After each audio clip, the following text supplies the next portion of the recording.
Welcome to the Wake Before the Day podcast with my parents, Clark and Bobby. We're excited to talk about the Bible and the Holy Spirit adventures. Thanks for listening. We're here with Acts chapter 24. Going to break down a little bit of what happens here with Paul, with the Jewish leaders, and then this judge that we meet named Felix. Yeah, just to kick it off, one of the things that stuck out to me is Paul's getting passed around from political leader to political leader. The Jews are trying to get him imprisoned, and the Roman leaders aren't sure what to do with him. And so what stuck out to me in chapter 24 is it's simply a continuation of what happened in chapter 23.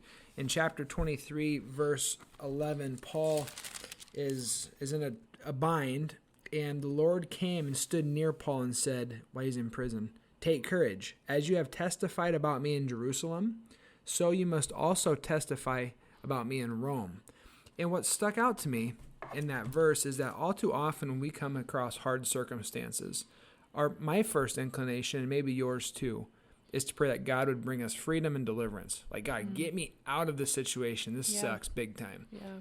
Where if you look at Paul's perspective and what Paul is experiencing here, God is using his current situation to prepare him for an either greater situation that's to come.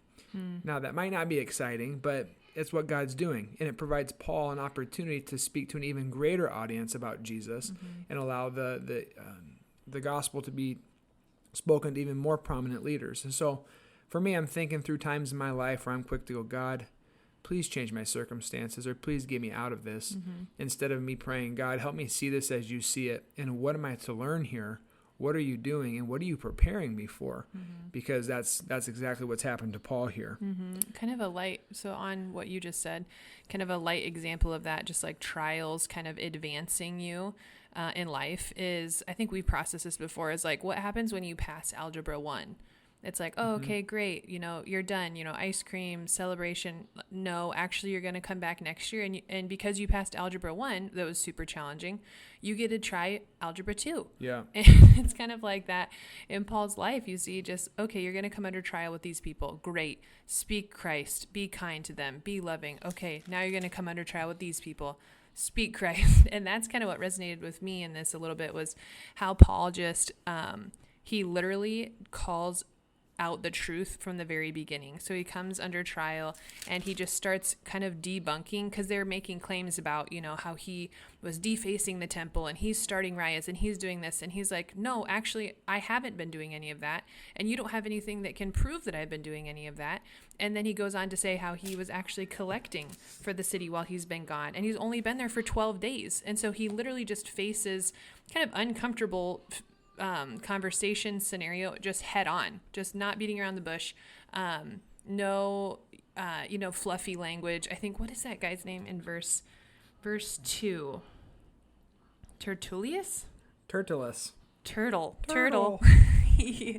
Poor guy. I talked to his parents about that one. Oh, funny. He just starts talking to the judge Felix with a lot of smooth language. You've reigned over us for a long time, and blah blah blah. He's definitely kissing some rear there. Yeah, and so I just appreciate that about Paul, is that he just kind of comes out and just says, "Hey, this is who I am, and this is what I'm doing, and this is what I'm not doing." And so that was good for me to read. And then also, what stuck out. Are we going to move on from this, or should just in that, just a reminder, like we're teaching our children, the best you can do is tell the truth. Right. That's what Paul's doing. His conscience is going to be clear that night when his head hits his pillow or his prison cell, whatever. It's like, hey, I did my best. I tried to represent God as best I can. And so the same is true for us. If we're to speak truth, you should have no shame, regret, or guilt. You did the best you could. And we trust the Lord will do what he wants with the opportunities he's laid before us. And that's literally what verse 16 says. So verse 16 sounds like this. So this is Paul. So I strive always to keep my conscience clear before God and man. I didn't even notice that. And so that we can rest in that at night. We don't need to be up, and our brains don't need to keep going, because we strive for that. And then the passage continues and enters this guy named Felix, again, the next political leader in Caesarea. And verse 24 and 25, it talks about what Paul is speaking. And it says, he's speaking about Jesus Christ, his faith in him. He talked to him about righteousness, self-control, and the judgment to come. And what's interesting is Felix's response. It says he's afraid. He says, that's enough for now. And I wonder what about that made him afraid.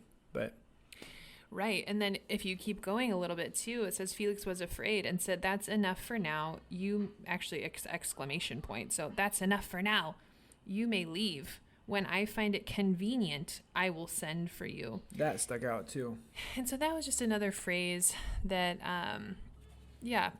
I think that's going on a lot in this passage, as Felix is kind of this lukewarm guy that, okay, let's listen to the Jewish leaders and appease them. You don't want to ruffle any feathers there. Oh my goodness.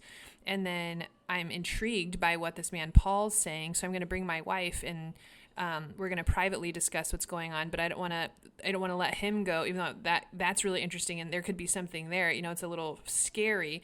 So when it's convenient for me, I'm going to listen to this guy Paul, and when it's convenient for me, well, then I'll give my ears to the Jewish leaders. And so there's this kind of wishy-washiness about this guy Felix that you see, how he wants to, keep Paul around. He doesn't really know what to think of it. He's afraid, but he doesn't really want to let him go either. And so I think that too, just translating that into my own life a little bit of, if I'm putting myself in Felix's shoes, is, man, it's really comfy cushy when I get to read the Bible and it's talking about how, the grace of God is so good. And it's really comfy, squishy, and everything's going well and everything's really clear and I'm understanding things and there's not persecutions or trials or big questions. But when those do come up, then, okay, it's not convenient. I'm afraid I'm going to step back. Yeah, and I think about the word convenience just in our relationship with God, period.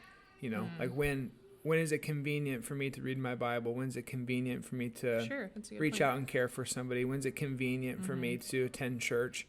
And convenience is, something that all of us, especially as Americans, really love. We'll pay extra money for convenience. And when it comes to our relationship with God, that's not how it's supposed to be. Right. And I'm praying that God, I wouldn't ever just act out of convenience, but you'd help me build these healthy habits, these godly habits in my life that I need and I'm able to lean upon, that ultimately usher me into your presence with the Spirit, whether that's prayer and silence and solitude, Sabbath keeping, memorizing the Bible, whatever it is, you name it, that it's just part of my daily rhythm, it's part of my weekly rhythm, part of our monthly rhythm as a family and an individual.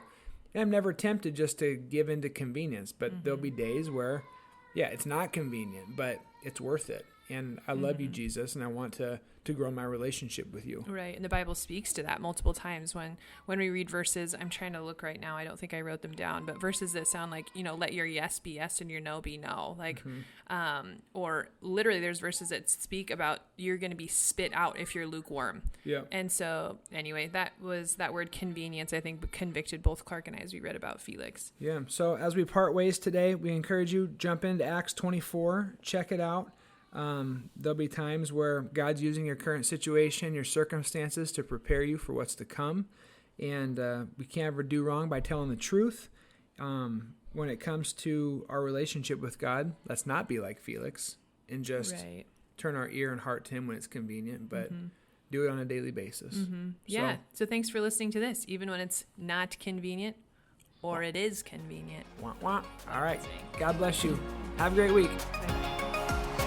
The Lord bless you and keep you. The Lord make his face shine on you and be gracious to you. The Lord turn his countenance toward you and give you his peace. Have a great day.